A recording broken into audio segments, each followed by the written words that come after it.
This is Emily Burrell's choreography evaluation video. My choreography stimuli was the 5 stages of grief, as this topic is very close to my heart. I chose it because I knew I would be able to connect deeply to that topic, which would let me be able to express the stimuli clearly, as I was already feeling those emotions. I decided on this as my stimuli after researching large-scale disasters such as 9/11 and the tsunamis, as I knew I wanted to do something that I cared about.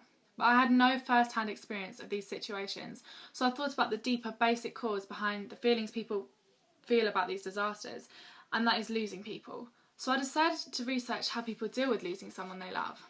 After finding the 5 stages of grief and doing lots of research about it, I decided to structure my dance as the 5 stages in 5 sections: shock, denial, guilt, anger, acceptance, by themselves, to show how contrasting they were and how they turn into each other over time, rather than having the whole dance about all of them at once.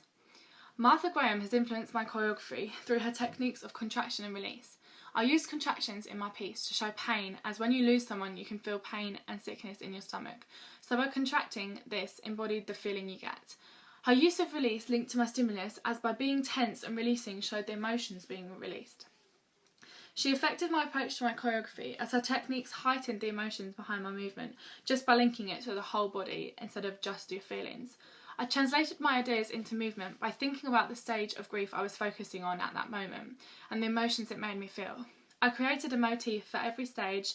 Through developing my motifs, I was able to refine them and make them specifically about my stimulus. Because I felt such deep emotions about the stimuli, I was avoiding thinking about it, as it upset me too much, so some of my movement became detached and conventional. But when I performed my dance in the mock assessment to the class, they gave me feedback and I realised I needed to connect and think about the stimulus more. So in the exam, I thought about the stimulus so I could portray the emotions in my facial expressions and in my movement. I believe that the exam went well, as I connected with the stimulus, and people in the class who watched it also connected, and some even cried, which meant a lot to me as they were feeling the emotions I was dancing about. Overall, I think my choreography went well, but I need to connect with the stimulus earlier, as then I could focus on the truth behind the dance instead of trying to make bits look pretty.